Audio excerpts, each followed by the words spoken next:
માધવ હું તમે ક્યાં કરશો? અરે આ કુવાડો તો તપેલો છે. ઈ તડકે પડી પડી તપી ગઈ છે. માથે પાણી રેડો. પાણી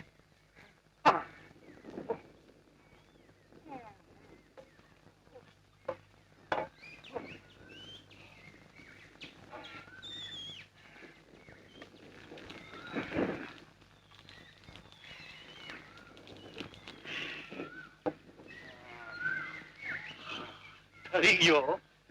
પાણી રેડ્યું તો તપેલો કુવાડો ઠરી ગયો.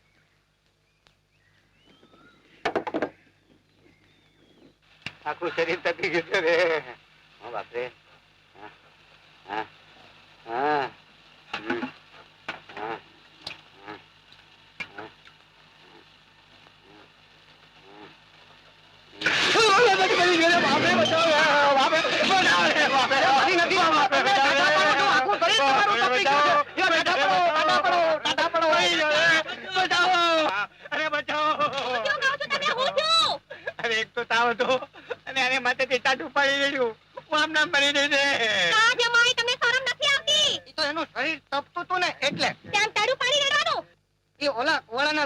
પાણી રેડ્યું ને તો ઈ ઠરી ગયું એટલે મને એમ કે તપતો હાથરો ઠરી જશે. ચૂપ રહો રે.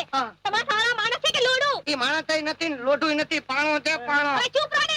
એમને કઈ થઈ જાય તો દુનિયાનો કયો ખૂણો ખરી જાય. કહું છું તમે હમણાં બહાર નીકળી જાઓ. લાગે છે તમે તપી ગયા છો. તમે તપી ગયા છો. ટાટા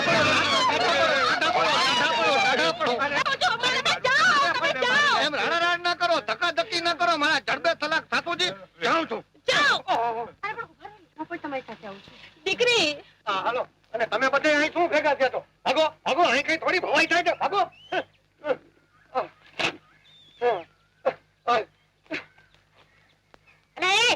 તમારામાં તો અક્કલ નો છાંટો નથી. સાવાના વરાયા તમે કેમ ભળે રાખો છો? મને લાગે છે કે તુંય તપી ગઈ છો અને તારી ઉપર તો આખી નાંદ ભરીને પાણી રેડવું પડશે.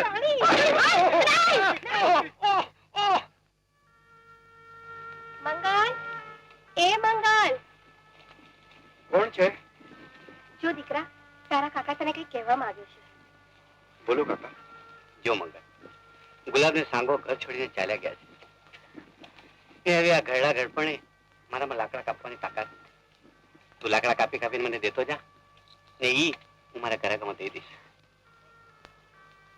કાકા, કહેવાય છે ને કે પારકી આશ સદા નિરાશ. આમને આમ ક્યાં સુધી ચાલશે? જો દીકરા, અમારે તારી વચ્ચે કોઈ દી પારકા જેવું રાખ્યું નથી. આજ અમારે તારી ઓથની જરૂર છે. હા, અને તારે સંજોગવશાત અમારી આપણે એકબીજાને જો ઓથ આપશું તો બે ટંકનો રોટલો જરૂર મળી રહેશે. જે કઈ મળશે એ આપણે અડધે અડધું વેચી લઈશું. સારું કાકા. લે હાલો. હારે કરી બાપુ. ઓલા મંગળિયા તો લાકડાના ભાડા વેચવા હારું કોક બીજાને દઈ દીધા અને એને તો ઘર બેઠા ધંધો થઈ ગયો.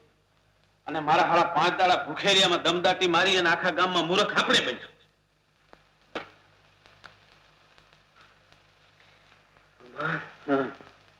આપણા હાથ હેઠા પડ્યા કે જુદો મારા કાઢવો પડશે.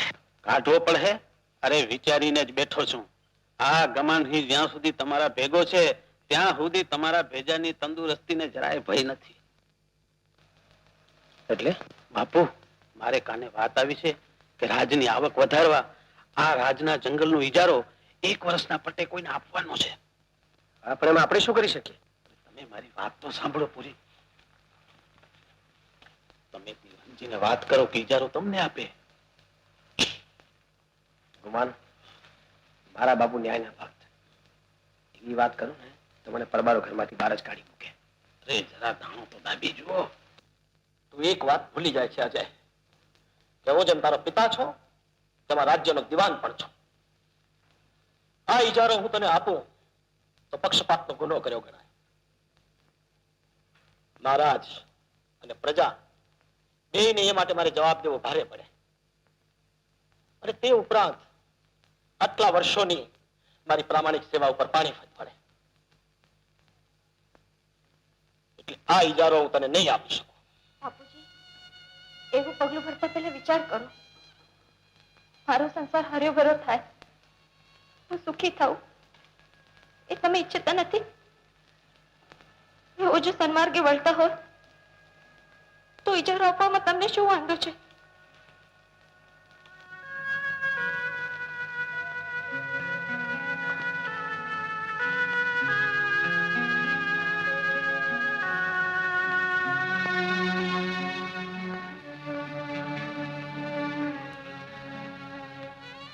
વો બેટા, તમારી અરજ માન્ય રાખીને 1 વર્ષને પટે આ જંગલનો ઇજારો હું અજયને લખી આપીશ. અજય, આ ઇજારા માટે નાણાં તો ક્યાંથી લાવ્યો છે તે હું જાણું છું. વહુને એ નાણાં પાછા આપી દેજો. વહુ બેટા, તમે એ નાણાં તમારા બાપુને પહોંચાડી દેજો.